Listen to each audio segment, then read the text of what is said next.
Hare Krishna, Krishna Krishna, Hare Hare, Hare Rama, Rama Rama, Hare Hare.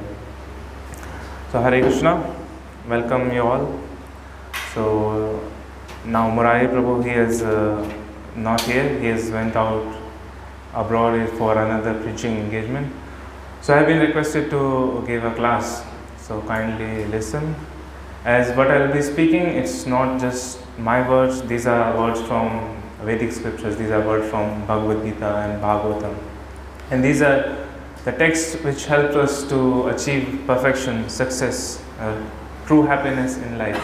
So if we pay attention, so it will benefit us. So I request kindly hear and thank you all for coming. So we'll start. So today's topic is the pursuit of happiness. If we see whatever we do in life, that's just to get satisfaction and happiness. Whatever choice it may be, we may like it, we may not like it, but ultimately, the ultimate goal is to be happy. So can I ask a question? Like, who wants to be happy? Can someone raise a hand? Oh, okay, everyone.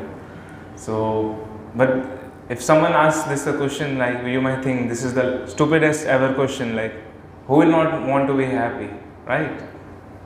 But we never really know what is happiness. Why do we want to be happy? Okay, everyone wants happiness, but why do we want to be happy? Where is real happiness? In cinema we are shown happiness, in advertisement, in Facebook, in reels. Everyone is speaking about happiness or showing that if you do this, you'll get success. And now we have AI. If you use this AI, you'll get success. You'll get higher salary. You'll get a promotion. You'll get ahead in your life, so that you can be happy. Although it can be argued that happiness is the ultimate goal, but happiness may be different. It may be different for different people. One may get happiness by working hard, achieving something, building a business, building an empire. On the other hand, someone may find happiness in just sleeping, not doing anything at all, or just binge watching movies, playing games all day. People consider this as kind of happiness. Or someone may find it in discovering things, just like there are scientists, there are inventors, they work new theories, they try to know about reality or solve some problem. There are research workers, those who try to improve the society. People, they get happiness by that. And then there, on the other hand, we have social workers, those who give out themselves for the service of society. They help people in distress. They help using philanthropic means. They feed the poor, they open hospitals. So it's all for happiness. They get happiness by giving other people happiness. So now we have seen like what are the different conception of happiness. We'll see actually what does all these scriptures, Vedas, they say about happiness. Because if happiness is such a big concern for us, so so the scriptures which are meant to guide us, which are meant to give a direction for our lives, they must be saying something such a important part, or not an important part, but the goal of our life. No one wants to lead a sad, unhappy, or a very dull life. Everyone wants to be happy or enjoy. So today we will speak about this topic, the pursuit of happiness. So if we get into it, we discuss like everyone wants to be happy, whether does not matter which country he belongs to, whatever their gender is, whether they are rich, poor, or whatever, they are from America, regardless anything, everyone wants to be happy. So where is real happiness? Actually, if you see, it's in Shastra it's described, there is no real happiness in this material world. But if we see people around us happy. If you get what you want. It's like people, they desire for getting some phone, getting a car, getting a job. Like we're studying in college. For what purpose? To get a job. So everyone is anxious. When will I get placed? When will company will come? So that we get a job and we feel happy that by getting a job we can fulfill our needs. We get a new house, then we can get a house, then we can get a car. So how we can say that there is no true happiness in this world? This seems like opposite. When we see the world, we see different ways to enjoy the world, right? We go out, if you look at people, they're enjoying life. They're drinking, they're going to cinemas, they're playing some games, different partying, achieving dreams. So you're trying to say like they are not really happy. This is like false. Like if you see, it seems false. Like how can you say like there is no real happiness in this material world? But if you see the Shastra, before we see Shastra, we'll try to understand like what is this nature of happiness, how this material happiness acts. Actually, if we analyze this happiness is just act as temporary pleasure. Just like when a child, it gets a new toy, it feels so excited. He plays with the toys, the child plays with the toys, thinks about playing it all day. But after some time, we get bored and he just breaks the toy. So what happened? Now he wants a new toy, new shinier toy. But this is the same thing which is happening with us. We can just replace the toy with our gadgets, phone, relationships, promotions. All of these things, they are same. Just like a child is excited when he gets a new toy, we get excited when we get a new car, a new phone, new relationship, a new promotion. This is the same thing, and same disease, same problem. We get bored. What happens? Oh, you got first job. Now what? Okay, I have to look for a better job. It doesn't pay enough money. I have to work so long. Or maybe if I get a job abroad, that would be much better. So, but this is the same disease. What you thought like it will satisfy us, it didn't satisfy us, and it fades away. If it were real, we are saying this, there is no real happiness in this material. Then why does people, they need distractions? Just like we say, if your life is so great, then why do people, they want to go on vacations? Means it's a means of escaping it. You go to a vacation, so that you can unwind. We watch Netflix, we play games just to unwind us or distract us from the real fact. Like it's hard work, it's misery when we do, when we work for so long, we work for some company, whatever it may be. We don't feel so happy, we want something else. So this is not really happiness. Whatever we think that will give us happiness, it doesn't give us happiness. And also people, they take to different kind of alcohol, intoxication, drugs. Now this has become serious problem. Why? Because the reality is unacceptable to them. They want to escape. Drugs may be a big thing, but like people of this category from 20 to 25, they prefer to play games, sports. This is just way to unwind them, to just distract them from the reality. But actually, the cinemas, video games, this is just a way for them to escape reality. So in reality is what? There is no real happiness. If the happiness is real, why does it fade away? Why do we need distractions? So Shastra says, although there may be happiness in this world, but Bhagavad Gita says, yehi samsprsha jab hoga dukkha yona evate adi antavata konteya na teshu ramate buddha. In 5th chapter, Lord Krishna instructs Arjuna, like an intelligent man does not take in part of sources of misery which due to contact with the material, due to the contact with the material senses. O son of Kunti, such pleasures have a beginning and an end. So the wise man does not delight in them. This is exactly what happens with us, when we get some new gadget, new phone, new car, or whatever the thing may be, any material thing, it will excite you temporarily and just it will leave you in dissatisfaction. So this is the nature of happiness. We may feel excited, you may think about it, we may fantasize about it, but when you get it, you become bored. It doesn't satisfy you. So you want some new high, new pleasure. So this is the nature of happiness, that it will not satisfy us. So an intelligent person, he understands like this is what at the end I am going to get. So he references. Lord Krishna advises like such pleasures have a beginning and an end. So if something is going to end, we don't feel very nice if our source of happiness is taken away. For example, if you are playing a game, if someone is into video games, someone switches off Wi-Fi, will you like it? No one will like it. If someone is out for going to a party and parents they say no, you cannot go out, they will not like it. Why? Their source of happiness is stopped, it's checked. So Lord Krishna is saying like these sources of happiness, they have a beginning and an end. You will not like it when it when it ends.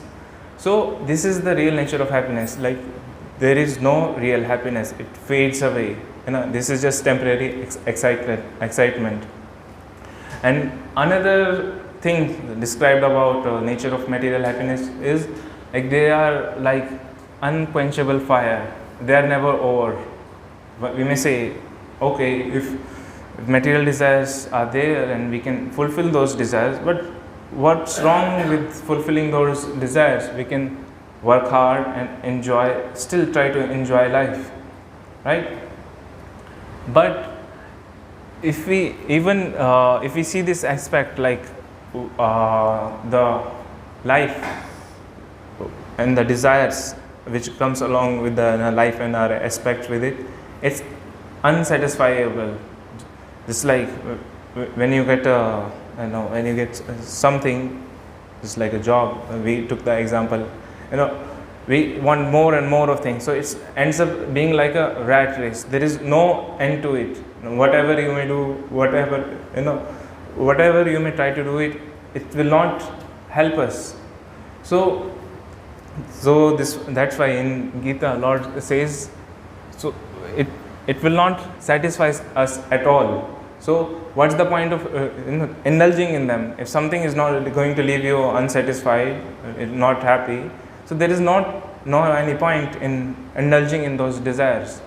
So that's why it's advised in the scriptures that I'll just read the translation. The wise living entities, pure consciousness becomes covered with the eternal enemy in the form of lust, which is never satisfied, which burns like a fire. So this is the desire, this is the nature of desire. We may think, okay, this is the last time I'm going to do this thing or whatever. Just like if someone has a habit, any bad habit, one may think, okay, this is the last time I'm going to do, after this I'll not do. But mind again, it tricks us like, okay, no, maybe try in different way, maybe you'll enjoy, maybe try a new relationship, maybe you'll enjoy. But same thing, we don't learn from mistakes, and we end up in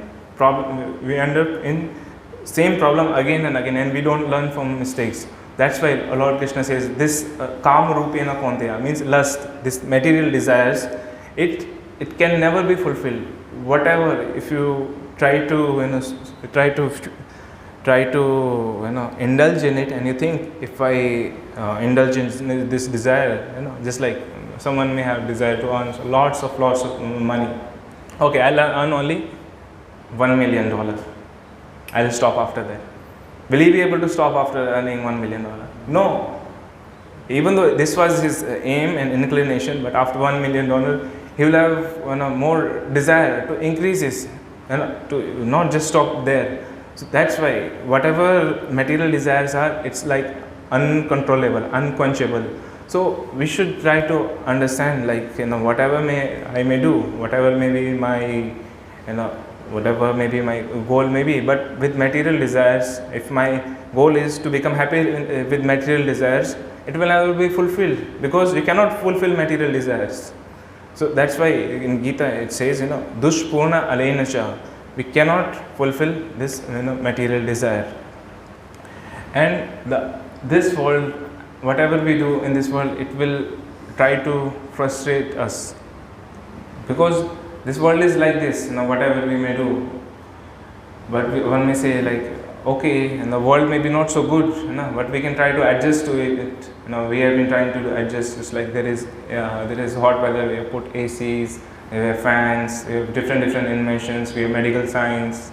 So many things we are inventing. We are progressing. So life is getting better with AI, medicines. So it's not so bad. Why to make a big deal about it? But actually, if you see what is the real progress what we are making, people just need to take medicine just to function normally. So what is this progress about? If there is just like people out of nowhere, people of 30 or 40 years of age, they are dying of cancer. Can you imagine saying this 25 years ago? People, they are dying. No, people, they were not dying. Now it has increased a lot. It was unheard of. It was just thought like people, those who are rich, those who are in higher section of society, they only get all these cancer, and big diseases.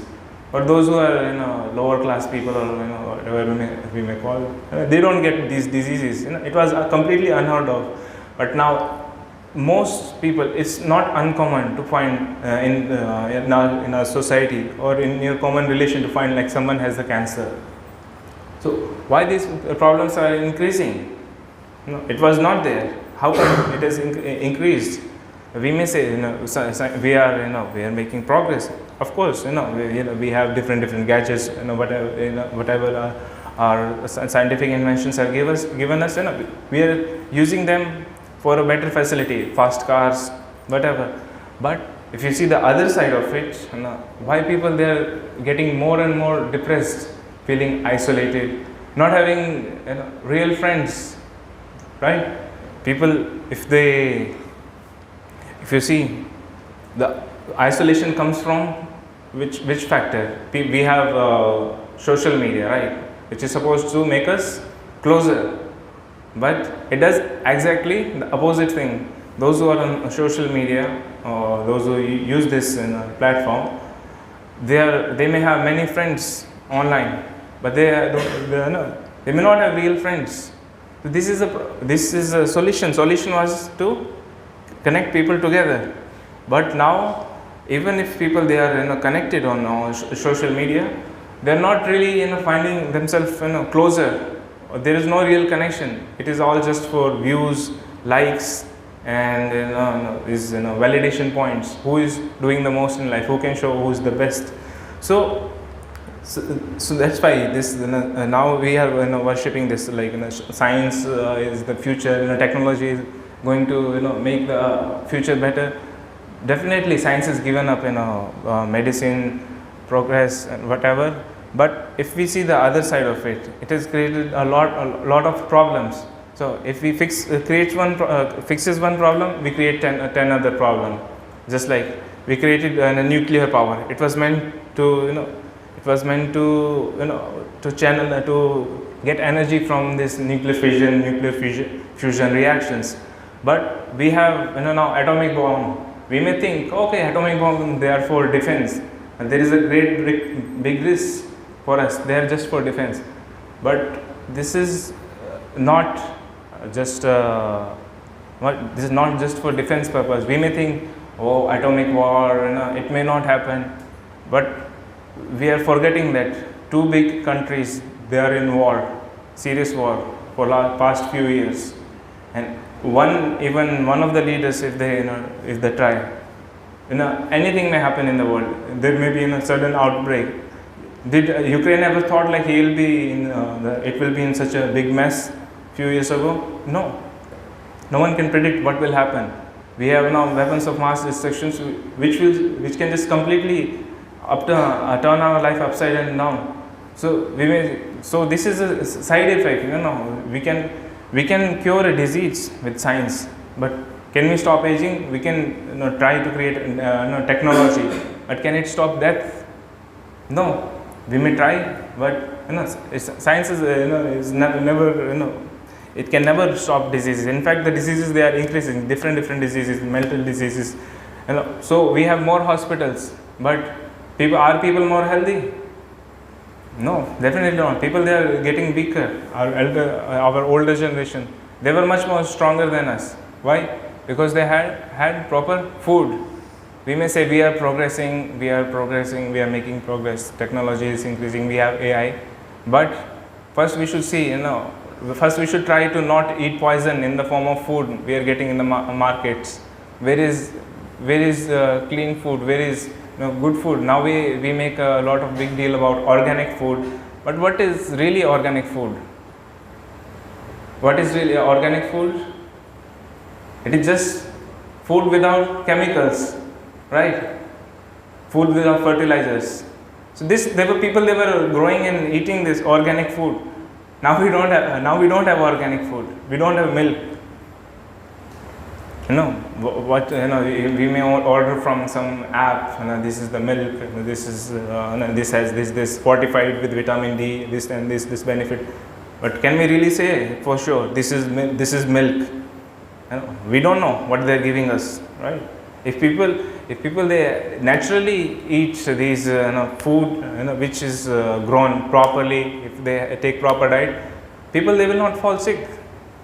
This is the main reason of why people, they are falling sick, but no one is really stressing this point, because body has the capacity to generate all the essential nutritions which is required for the body just through food and proper diet. But we are not getting that. That's why we have supplements. But body will not run on supplements. Go to any doctor, but whatever doctor he may be, he will not recommend to take supplements, because body has to grow it naturally. But how will the body grow naturally? When it has proper diet. But there is no such thing as proper food. But how can we now we may say why you are blaming science? But actually, green revolution was there in India. It is a result of science only. So if you want to if you want AI over good food, I better choose good food than AI, because that is what matters. Our health matters over some petty gadgets. So we may say this world is designed to for status. We may take shelter of science, but actually the problems of life, they will still remain. Krishna says in Bhagavad Gita, Mamapete Konteya Mamupete Punarjanma Dukhalya Sashvatam Na Apnuvanti Mahatmana Samsiddhim Paramam Gata. In 8 chapter 15 verse, Lord Krishna says, after attaining me, the great souls who are yogis in devotion never return to this temporary world, which is full of miseries, because they have attained highest perfection. So this nature of world is described as temporary and full of misery, which means even if you get something, somehow you work hard, or somehow by good fortune you got whatever you wanted, but still you cannot keep holding to it, because it's temporary. On the other hand, the world is full of miseries. Even while working hard, you'll have to face so many problems. Just to survive, one has to work 13 hours a day just to get by, rent, just to live a life. One has to work so hard and just wait for weekends to enjoy life. Can we really call this life? This is not how life is meant to be. This is not what enjoyment is supposed to be. We're taking enjoyment in just 2 days of weekends, but this is not what actually we are supposed to do.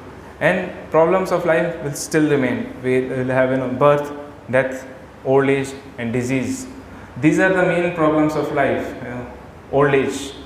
People that retire, they do job thinking retirement in mind. What will I do after retirement? Because they are anxious of getting old. Who will take care? What will be my deposits, investments? People, they are just working for this, right? So if there is no old age, you don't have to worry about all those things, right? And if there is no disease, you don't have to think about whether my house is near a hospital, how many hospitals there are there good doctors, which locality shall I move to, because all these problems, they come because we are prone to fall sick. We can get diseased. So the disease itself is problem. Why disease come? Why old age comes? Why death comes? Does someone wants to die? No one wants. Everyone wants to live. So why these problems are there? So in this world, in such a setup where all these problems are there, one cannot really be happy. One may try to get some temporary pleasure, but real happiness we cannot find it in such a place. In this material world, like every soul is trying to imitate God. In Bhagavad Gita it says, Ishvaro aham bhogi siddho aham balwan sukhi. The translation goes like this: I am the controller, Ishvaro aham bhogi, I am the enjoyer, and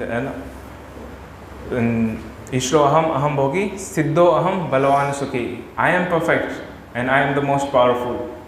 So everyone, every single one person in this world is thinking like this. Even one is a beggar, one is pauper. He's thinking like this: the whole world is going around me. If I'm not here, the world will stop working.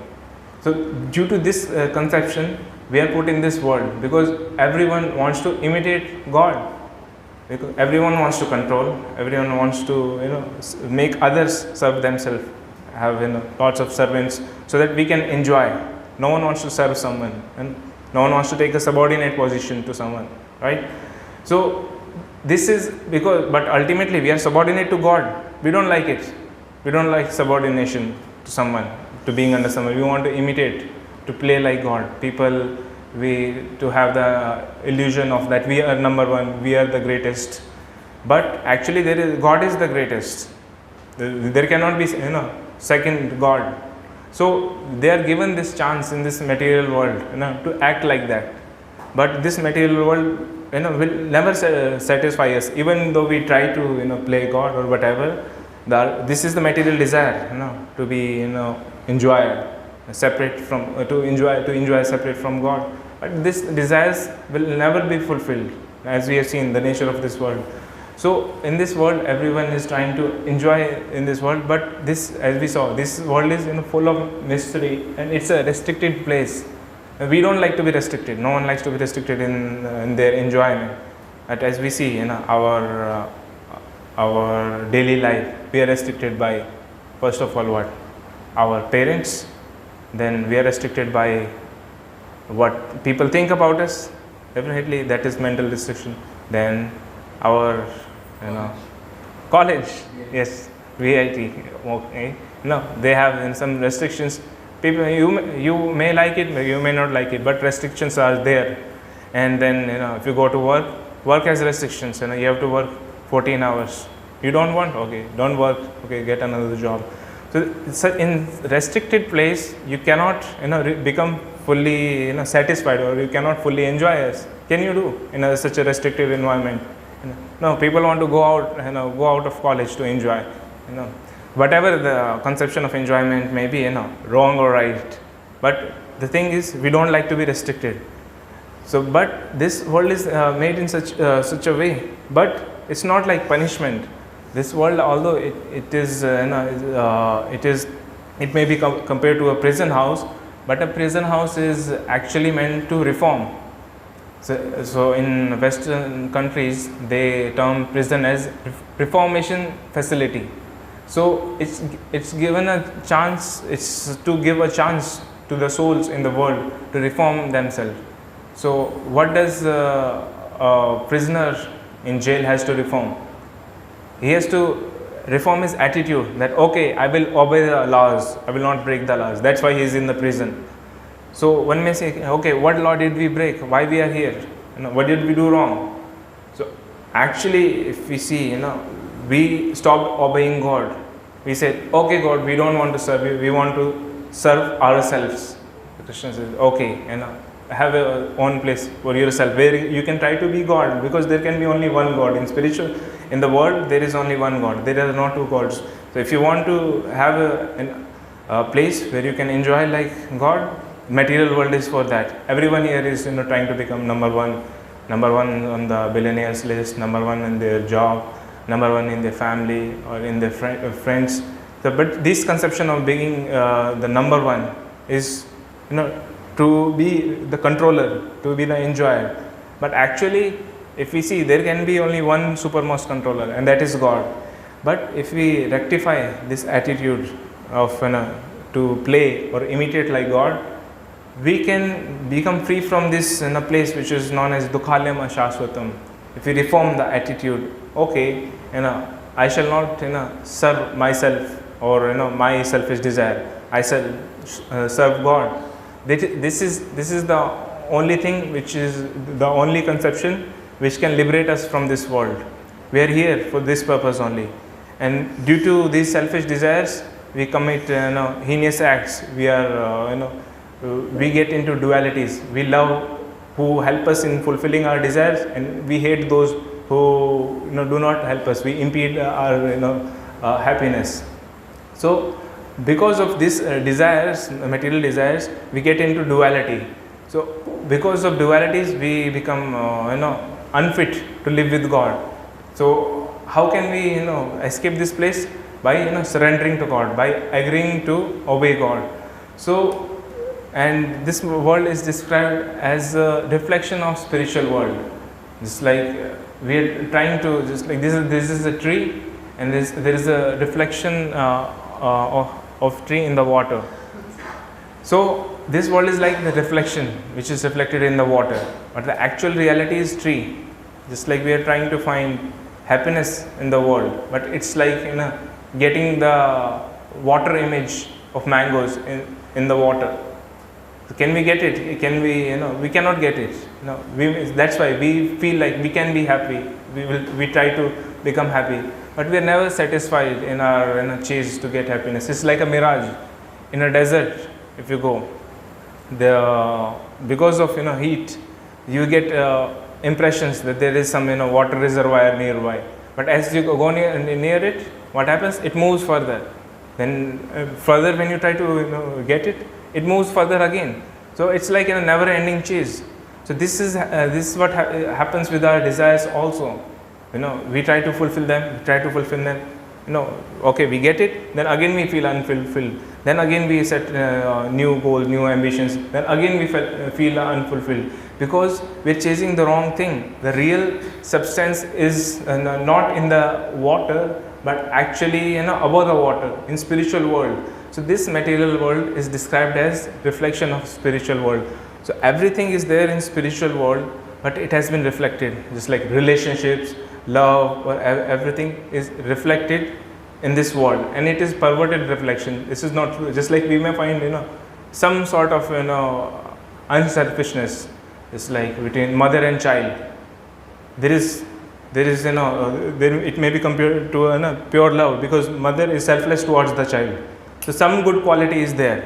So that is reflection from spiritual world, in which soul, it tries to serve God without any selfish quality. Now people, they go to temples, different they worship in all religions, but for some benefit.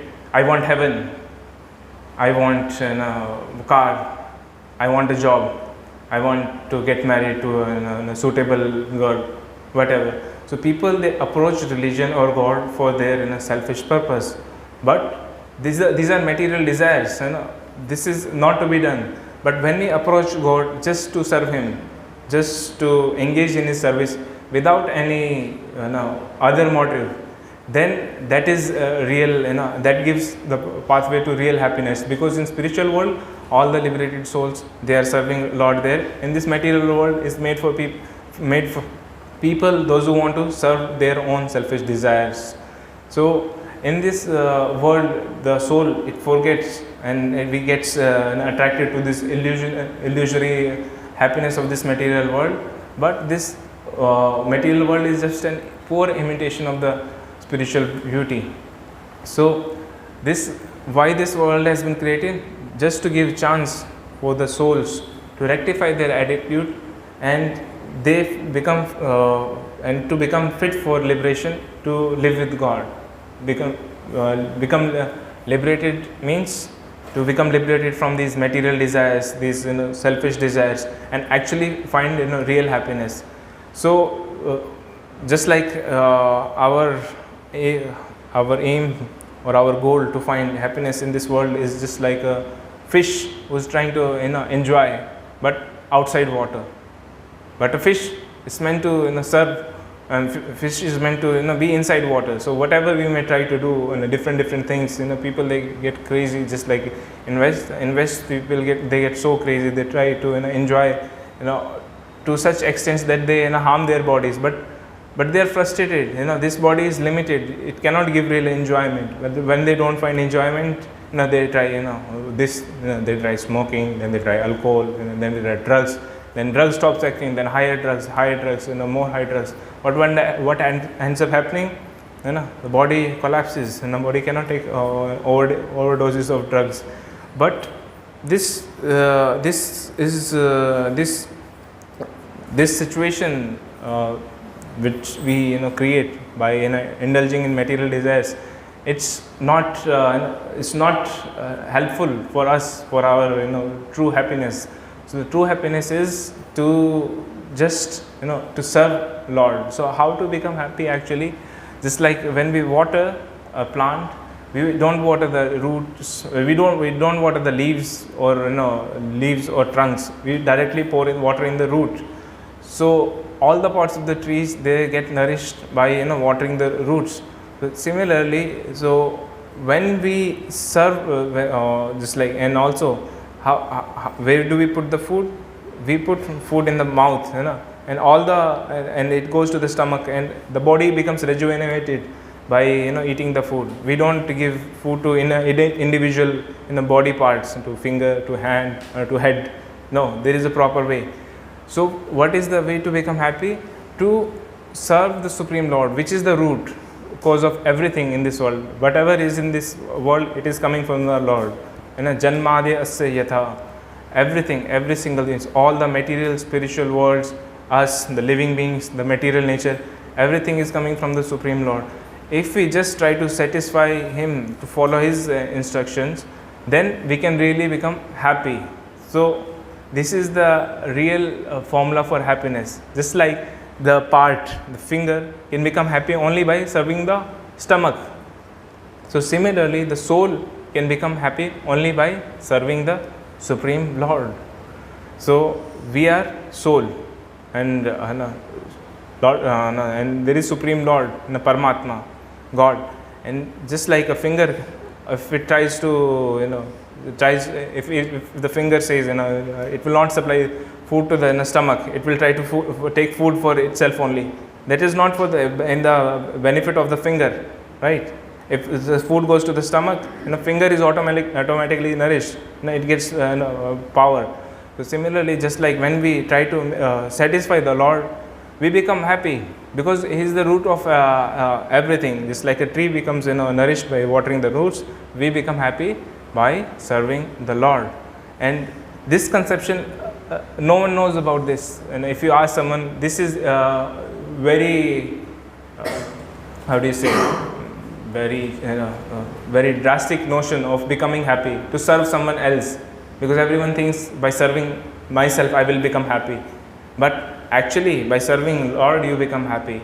And if we really understand who we are we in this body, or are we who exactly we are, then only we can serve. Just like we are in conception of like someone is a man, someone is woman, someone is businessman. We are entrapped in these identities, to their profession, to their nationality, to their religion. Someone is born as Hindu, Muslim, Sikh, different nationality, different religions. But this is just outer covering. What real identity is, that we are soul. We are not human being. We have a human body. The soul is the observer, and the body is observed. So the observer is different than the observed. So soul is observing this human body. Soul is different than the body. This is my hand. This is not I hand. This is my leg. So where is the real I? So I is soul. Soul is possessing this body. So there are different types of bodies. It's like there is cat body, there is dog body, there is body in African continent, and a body of a human being. But all these are different types of bodies, but the soul is same according to your karma, according to your desire. You are given a body, but if we understand that we are beyond these bodies, beyond this designation, we are soul, we are meant to serve Supreme Lord, and that is how we become happy. Otherwise, we'll think, if India wins, then we will become happy. If then someone will think, if New Zealand wins, then New Zealand will become happy. But that is false conception. We are not Indians. We are not New Zealanders. We are above from these material entities. We are soul. Aham Brahmasmi. We are Atma. And actually, we are supposed to not live in this world. We are supposed to get out of this world, which is temporary, which is full of problems, by serving the Supreme Lord. And one more conception is there, like you get happy because of different hormones. There is dopamine, serotonin, endorphins, and oxytocin. But actually, these hormones, they don't become happy. They are result of us becoming happy. It is not that because of this, you become happy. Otherwise, if this would have been the case, then in all those depressed people, we can just inject these chemicals and they will become happy. But this is not true. But this is what exactly they do. Antidepressant pills, they just boost these levels, but it doesn't work. Antidepressant tablets doesn't work, and it is shown that, like, even though people they have normal level of these so-called happy hormones, still they are depressed. There is no link of these chemicals being as the happy hormones. Even if we have normal range of this dopamine, serotonin, endorphins, oxytocin, but still you can be depressed. So how can someone say, like, these things they give rise to happiness? So these things they do not give rise to happiness. These things they are secreted when you feel happy. So it's like this, because we are soul, happiness comes from soul, and when the soul is happy, then different reactions happens, and this is just byproduct of that reaction, not that these are the cause of the happiness itself. So now we will just quickly look at, like, what do the Vedas they tell us about happiness. So when we look at Vedanta Sutra, which is the work, which is the ultimate essence of all scriptures, which says, like, Anandamyo Bhyasat, like the supreme, the living entities, we are full of consciousness and they are after happiness, and the Lord and the living entities, they associate with each other and cooperate, the living entities cooperate with Lord in his association, then we can become happy, because we are Sat Chit Ananda. The soul in Vedas, it's described as Sat, Chit and Ananda, three properties. Sat means eternity. Like, why do we don't want to die? No one asks these questions. Why, where we are getting this conception of living eternally? No one wants to die, because the soul has these configurations. Sat, to be eternal, and Chit, to get knowledge, and then Ananda. Why do we want to become happy? Because it is the nature of soul, Ananda. That's why we want to be happy, because it is the nature of soul that is described in Vedas. So if we associate with the Lord, as described in Vedanta Sutra, which is, and the Lord is the reservoir of all pleasures, Rasovai Saha. In Taittiriya Upanishad it's described. Like, if we associate with the reservoir of all pleasure, we become happy. It's like if ocean is there, and if you connect with the ocean of happiness, then you become automatically happy. You don't need to do any endeavor separately to become happy, because you are already connected to a source of happiness. So what we have to do is to connect to our source of happiness, which is Supreme Lord. And in Srimad Bhagavatam, it's described like one should not work just like animals to get happiness, but we should engage in austerity to get unlimited happiness. Brahm Sokyam To Anantam.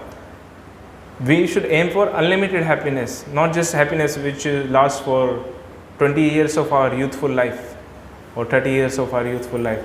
We should seek for unlimited happiness. Where is the source?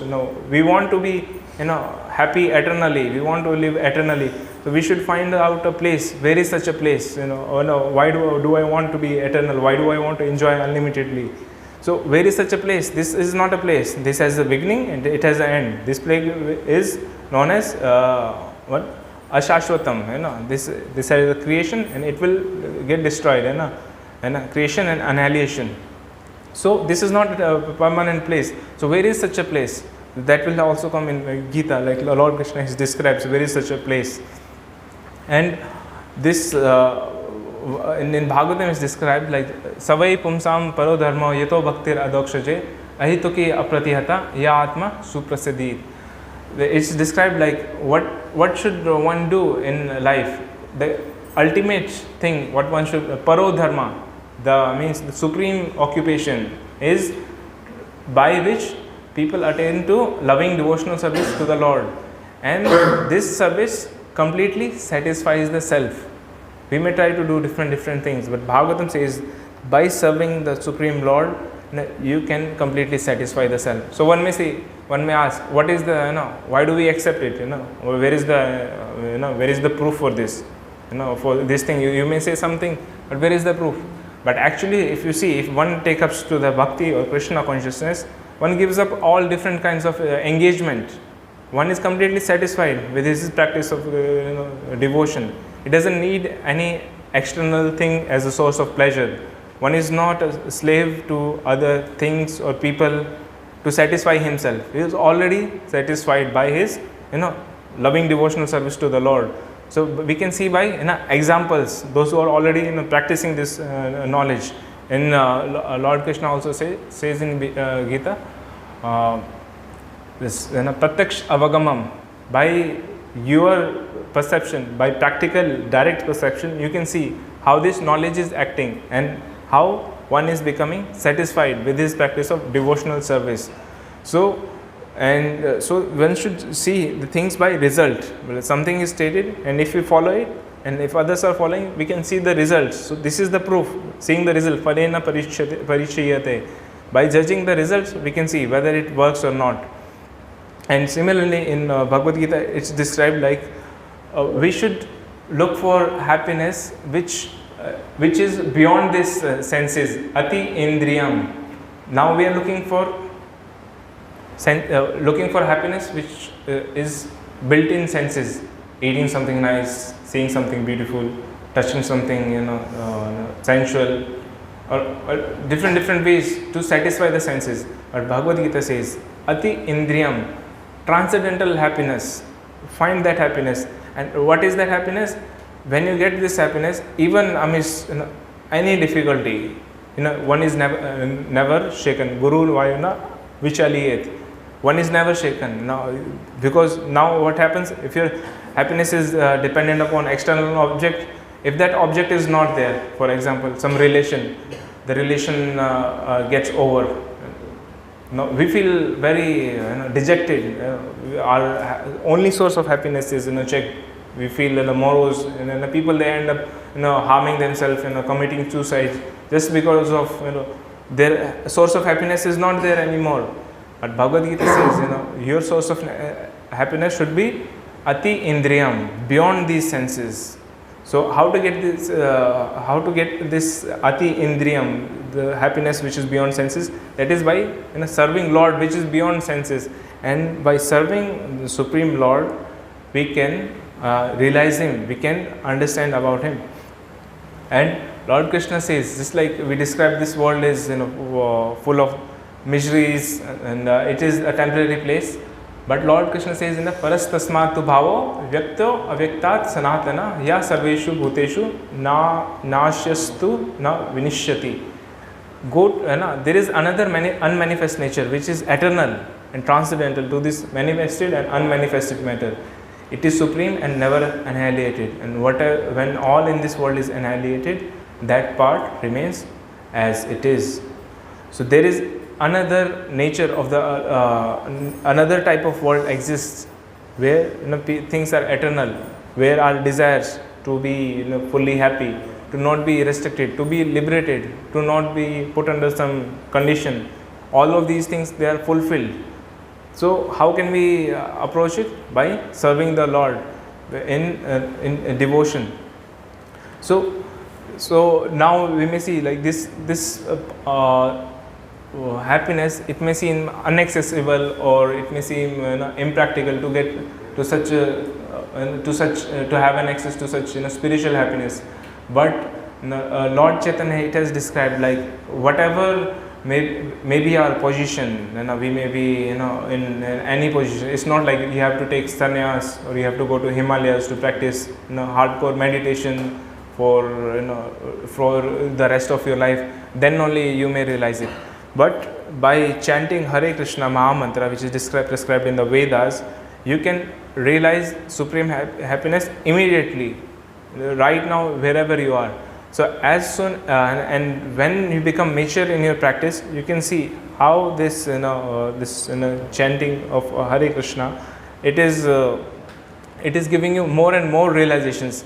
Just like if we chant some other mantra, some material name, just like John or Akash or whatever, we may feel bored after chanting sometime. One may chant for 1 hour. After that, one may lose taste, like what I am chanting, water, water, water, John, John, John. You cannot do this. But with this Hare Krishna Mahamantra, as one chants it, because it's purely spiritual, even if you don't understand it, even if you don't understand the mantra, what does it mean? If you chant it, you feel spiritual happiness, because it's coming from spiritual platform. Just like when Srila Prabhupada he went to the West, people they have no clue about what is what are Vedas, what is Bhagavad Gita. But when they started to chant Hare Krishna, they could feel this is this mantra has some power, potency. How do you feel the power of that mantra? By experiencing yourself. So when they chanted the mantra, they could feel that this mantra has a spiritual power. So when they chanted more and more, they could understand like this thing works. So when they so now even at that time they started. It's not like it worked for few years. People even after continuing 50 years, 60 years, practically you can see how they are still chanting the same mantra, and they have become more more deeper. It has deepened their realizations about life and spiritual life, and how much happy they are. So we can judge the things by results. So we should not be enamored by the false happiness or false hope of happiness which we are indoctrinated since childhood. You pass your 10th, pass your 12th, then you will be happy. Then go to college, nice college, try for IIT. If you don't get IIT, try for NIT. If you don't get NIT, then you try different colleges. Then you will be happy. Get a good CGPA. If you get a good CGPA, then you'll end up in a good job. Maybe some you'll get nice package. But when you get a job, that's it. It's like maybe some of you would have gone to some coaching institutes. In coaching institutes, they bring people. Those who are studying in IIT to motivate people. They just say if you just go to IIT, that's it. Your life will be, all problems will be solved. You just have to come into IIT, and that's it. But they don't know about real facts of life. What is reality? They are immature in their experience of life. Life is not just becoming an IITian or becoming some developer in some company. Life is much more than that. Life, what is it? It is meant for. Why we are here? Why this world has been created? This life, these all questions won't be answered by just becoming an IITian or just getting a good job. What is IITian? What is a good job in this vast universe? This is we are not even we are like an insignificant speck of dust in front of this universe. And if we see, we are in some city in India. India is a part of Asia, and Asia is part of this continent, 7 continents, which then there's Earth, and Earth is what? It's just one planet, small planet in solar system. And where is this solar system in? In some galaxy. What galaxies? Billions of galaxies, and billions of galaxies in this universe. We don't know. Observable universe. What is the observable? What are the limits? We don't even know. How many universes? We don't know. We don't have a clue what's going on with the life, what we are meant for, what is this world, and we are thinking like if I just become IIT, if I just become get a good job, that is success of life. No, this is foolishness, childishness. But we are told like this. We are not told to think. In school you are told you just become a worker. All this school system is just a product of industrial revolution, because when industries came, they needed workers. Now we have industries, don't we? Technological industries. So we have to supply workers. Where do we get workers from? School, colleges. This is not education. Education is meant to understand the real facts of life, what will help you. You may, it's not like if you don't go to some college or if you don't do a degree, you will not get money. People, they are earning more, even those who are not educated so much, they are earning much more and living nicely. You don't have to necessarily have to have a degree or job. But this is not education. Education means that we understand the real facts of life, what life is meant for, what we are supposed to do, what is the goal of life, and ultimately what thing will satisfy me, what is the best for me, what is the best things for others. So this is what we are supposed to ask. But these things, they are discouraged because no one has any information about, no one has any solid information about these topics. So they think it's a waste of time to indulge in these these questions. But actually these are the foundation questions when we come to Vedic scriptures. Vedanta Sutra starts by Janmadhyasya yatha atato brahma jigyasa. Now that you have taken human birth, one should inquire about this world, about yourself, about soul. This is the beginning of human life. Otherwise, animals also they eat food. Animals also they have children. Animals also they sleep. Animals also they defend. Practically no difference between us and animals. They are also doing. We may do in little sophisticated way. We may live in apartments. We may live in gated societies. But they are also living. They are also eating. They are also having family. There is not much difference if we see. But we are just doing same thing in a sophisticated way. For we think maybe we are working in Microsoft, different company. But for what? For earning your food, for getting your food. They are getting their food just like this, by the arrangement of Supreme Lord. So we should not just take this life as a means just to subsist or just to survive. One should go beyond survival mode into inquiry mode to understand what we are really supposed to do in this world. So if we take up the spiritual life, if we read Shastras from Bhagavad Gita, Bhagavatam, we can really understand where is this source of happiness which is eternal, which is not temporary, which will really satisfy us. So thank you for listening. So I'll land here. If you have any questions, so please you can raise your hand and ask. I hope I was clear during my presentation.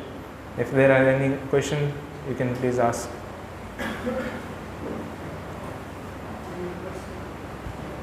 Any? Yes. My question was somewhere related to, as mentioned, we assign our pursuit of happiness to material things and sometimes people as well. So how can we overcome this attachment of needing people or to material things? Because for example, if we see it from the perspective of Mahabharata, where Krishna explained Arjuna everything about Bhagavad Gita, but still when Arjuna lost his son Abhimanyu during the battle, so even after listening to entire Mahabharata, entire Bhagavad Gita from Krishna himself, Arjuna also, his intelligence was also bewildered because of losing his own child. Oh yeah. So okay.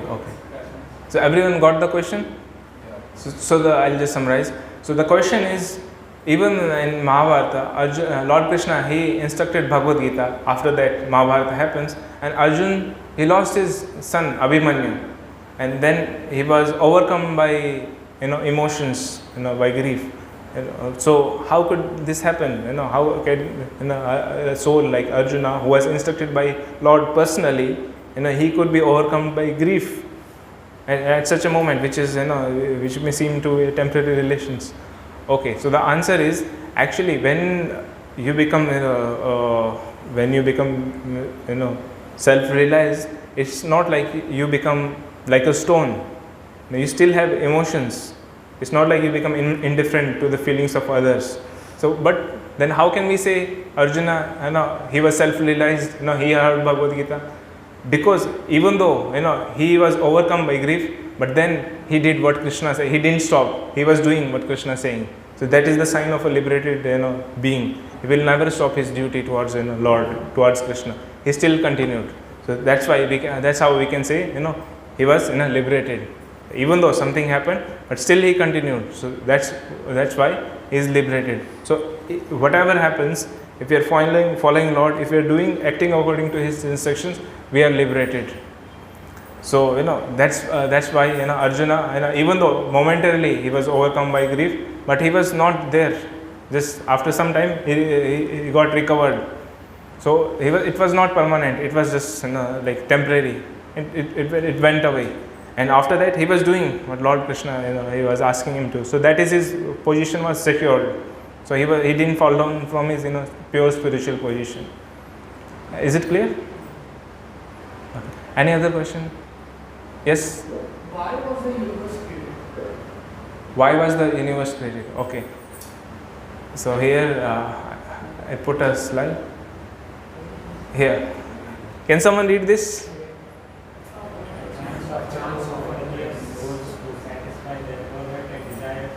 And at the same time gradually achieve the liberation of going back home, back to Godhead. Yes, for this universe was created because we have desires to this. You are speaking about material universe or like all universe or spiritual?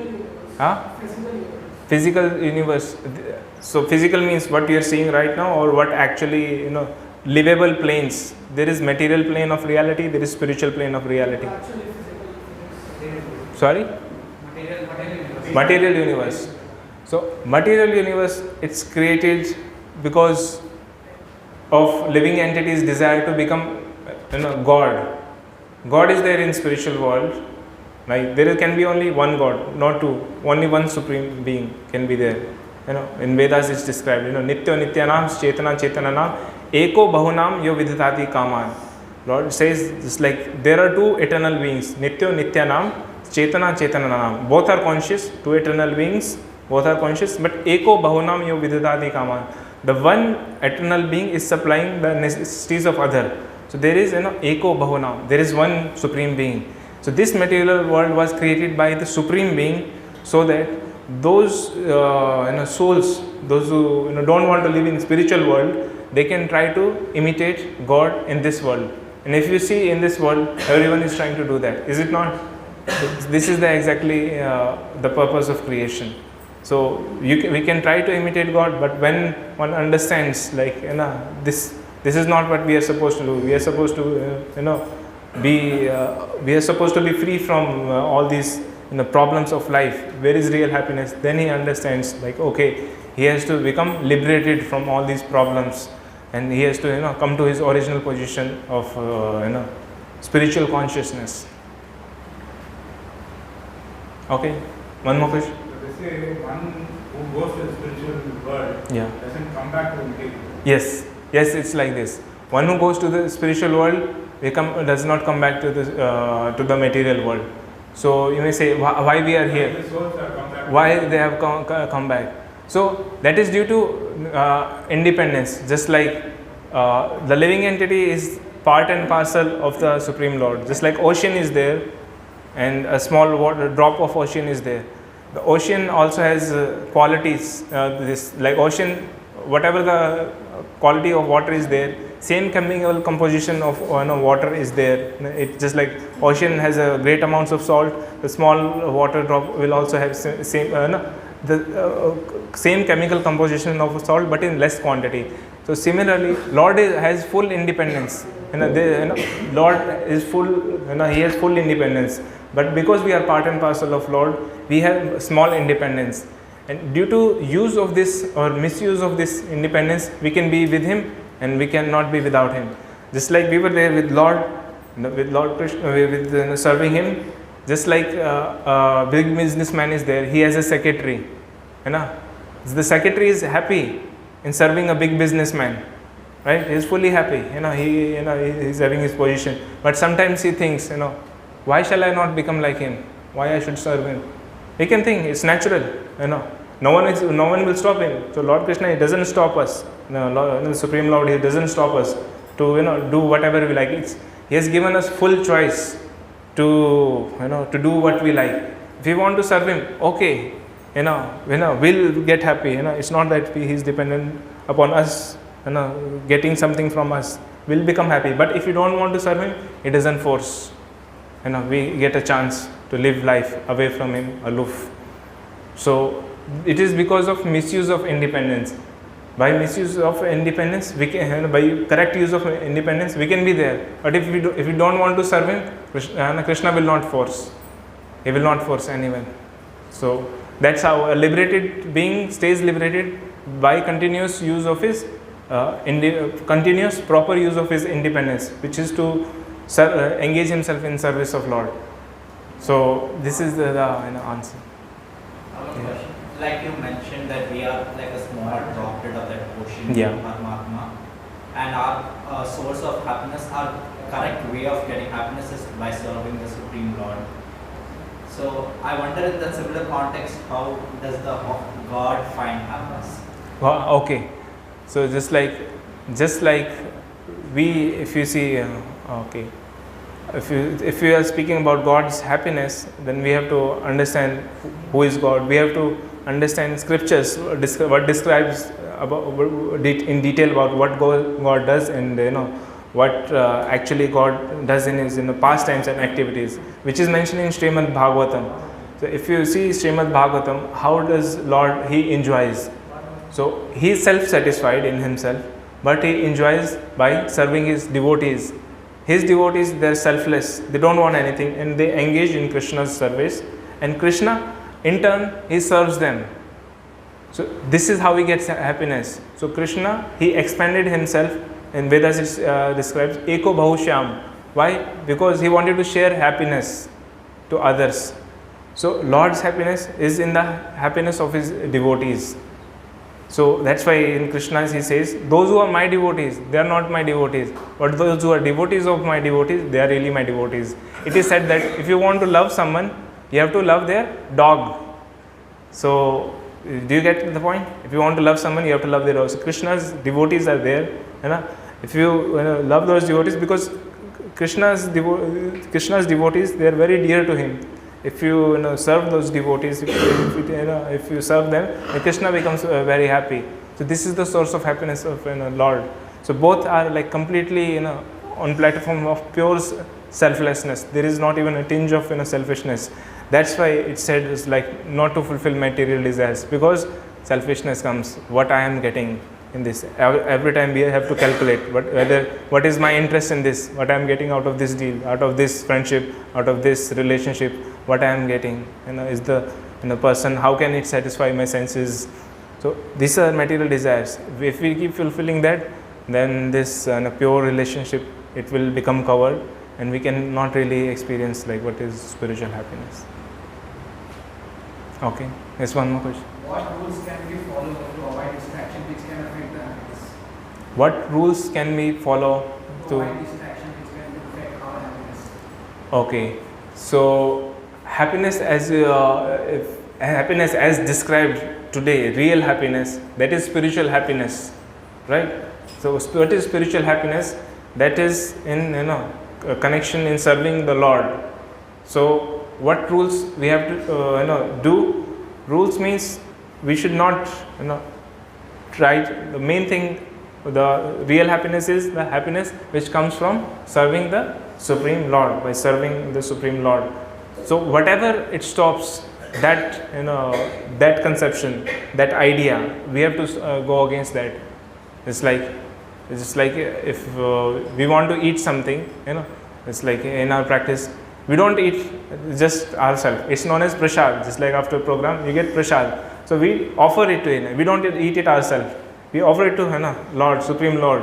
So whatever we do, we don't try to enjoy separately from God. We don't, our source of happiness is serving Krishna. So we don't say, okay, let's go watch a movie, let's go watch this. We are not trying to serve our senses. We don't try to enjoy independently. And when you, with this restriction, you try to serve Krishna, you'll get, serve the Supreme Lord, you get more happiness. You can see in your life, like how to serve Lord, by doing His service, by chanting His name, by reading His books, trying to form the proper attitude. And if we do that, you can feel the difference. How the anxieties they are going away, how the true nature of soul to be satisfied is coming, is recovering. So you said what? So again I'll summarize what we should not do to not hamper our spiritual happiness. We should not try to enjoy separately from God. That's it. One question. If we want to take a summary from this talk, it is this: we should not try to enjoy separately from Supreme Lord. Whatever He says and whatever He does, if we stick to it, that is our interest. In Krishna, He says in Bhagavad Gita that I am speaking to you, this knowledge to you, Vakshishami te hitam, for your benefit, Arjuna. Lord has nothing to gain. He has nothing to gain. He is so big. It's like imagine a big person. Material example, billionaire, Warren Buffett, Mark Zuckerberg. So if we say, I'll give you 100 rupees, 1000 rupees, 1 lakh rupees, I'll give you 10 crore rupees. It's nothing for them. It's very insignificant amount for them. So we are very insignificant in front of the Supreme Lord. So if we have, He has nothing to get from us. He is purely existing for our benefit, for the benefit of His devotees. Just like in Western philosophy, there is concept known as deism. Like God existed, but He created this world. Now He is disconnected. You cannot approach Him. But actually, the Lord creating this world, that is secondary purpose. Main purpose is He exists for His devotees only. So again, coming to the point that He has nothing to gain from us serving Him. It is in our interest. Whatever Lord is saying, if we follow that, we become happy. So we should not try to enjoy separately from Supreme Lord. Whatever He is saying, whatever the scriptures are saying, if we follow it, we get the benefit. So this is the key takeaway in this lecture. And Prabhuji, how to get these, like, detached from our attachments? For example, if I'm attached from a material thing, for example, I'm attached from a bike, and I have feeling for my bike. Yeah. And I'm feeling like every time I'm enjoying when I'm riding the bike. Okay. But then you are saying this, Yes. you are saying it like this all are materialistic things. Like Yes. in future I will buy a new bike, then my love for this bike will reduce. Yeah. So how to overcome from? Oh, that is very good question. Like we are living in this world. It's hard not to get attached. How will you not get attached to this TV? Exactly. How to overcome? How is such a nice TV, flat panel? How do you not get attached to this IdeaPad gaming laptop? How do you not get attached? We are using this. Actually, in scriptures it's stated, like it's known as Yukta Vairagya. Whatever you are using, you use it for service of Krishna, service of the Lord. Then you will not get attached. We are using laptops, we are using this. Every single thing we are using, but not for our purpose, for service of Krishna. If it requires, we'll use it. If it's not required, small phone is enough for us. But if it's required for service, we are using it. So whatever practical things they are required for service of Lord, we are using it. We are utilizing it in the service of Krishna. And in this way, you will not get attached to them. This is like a lotus. Lotus is there on muddy water, but the mud never touches the lotus. Why? It stays afloat top. So we can also stay, we can be in this world and simultaneously become liberated by proper use of this world, proper use of the objects. Just like these objects are there. Some people they say, oh, this is all Maya, you should give it up. What is this? Money is Maya, this is Maya, this laptop is Maya, everything is Maya. No, Maya is by, something is there, by his improper use, it becomes Maya. Just like flower is there, how can you say it's Maya? If you use it properly, some proper use must be there. Money is there, some proper use is there of money, then it's not Maya. If you use in service of Lord, that's spiritual. if flower is there, you offer to Lord, that is spiritual, that is not Maya, that is liberating. So it's just like Lakshmi is serving Narayana. So the proper use of money is to serve Lord. This is not Maya. So when we get do like this, we will not feel attached to these whatever facilities we are living. So this is how we have to live in this world. We require so many different things, but we don't use it for our personal benefit. We use it as service for Lord. We have car, we have something, anything we have, you see whether this is required for service or not. If it's required, you use it. If you don't require, don't use it. Even though you have, you will not get become possessive of it or feel attached to it. In this way, by using, this is known as Yukta Vairagya. Using the material objects, but simultaneously Vairagya, staying detached. So this is explained by Rupa Goswami, our Acharya from 15th century. So this is a very good way to become detached, practical way. Otherwise you cannot become detached. No, not possible. How will you not become detached? How can you not become attached? So. And is de-attachment necessary to meet the God? Is it necessary to leave everything and just actually detachment is not focused much, because we have to get attached to something. Because if we are not attached to anything, our nature is to get happiness. So if we are not getting attached to spiritual happiness, we'll get attached to material happiness. That is our nature, to seek happiness. Anandamaya abhyasat, we saw. So we want to seek happiness. If we get detached from everything, say in mountain, and we just meditate, you cannot do. Bhagavatam says, Aruya kichena patanti adha. Even though vimukta samanena avishuddha buddhaya, even if you are, if you think you are liberated, those who think themselves liberated, but they fall down from their liberated, so-called liberated position, because their conception, their idea is not clear. We are anandamaya bhasa, we must seek happiness. So first thing is, we have to become attached to service of the Lord. This is the main thing.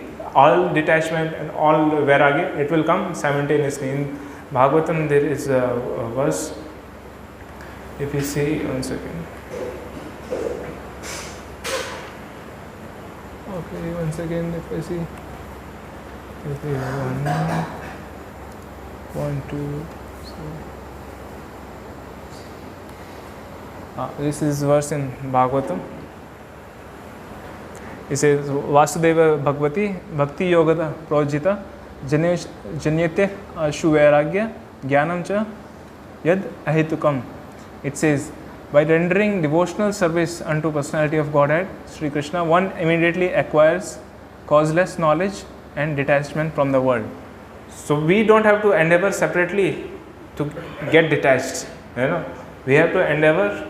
Of course, we try to say, but that is not our main. Okay, be detached, be stay away from all of this is Maya. Of course, one has to maintain the caution also. But main thing is, just by rendering devotional service unto personality of Godhead, one automatically develops what qualities? Causeless knowledge and detachment. These two qualities automatically manifest. So you don't have to endeavor separately for any other thing. So the devotional service, Krishna consciousness is so powerful that we automatically get these two qualities by rendering devotional service. So one doesn't have to endeavor separately for detachment. By the way, attachment's really a bad thing. Like if I'm attached to something, if I'm attached to, let's say, my parents or even my pets or even my things, plants, I tend to take more care of them more properly when I'm attached. Attachment is not necessarily a bad thing. Of course, we have parents, families. Some affection is there, but when that affection it tries to stop us from everyone's real benefit, which is the goal of life, then it's a problem. Don't you think? If the affection it overcomes you to understand what is reality of life, don't you think that's a problem? Just like affection for some friend is there, but you have to go study. Right, we have to go to study and you have to go to some college for higher studies. But you are so much attached to your friend, you cannot leave her or him. That is affecting your goal, right? What you are supposed to do. So if the attachment it becomes an impediment for the higher goal, that is that is not advisable.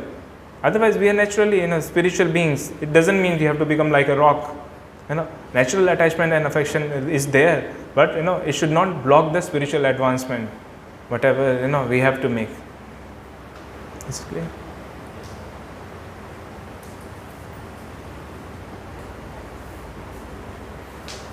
Harder. Okay. Okay. Yes. Now. Yes. Yeah. ठीक है. Okay. So actually, now we will end the lecture. After this.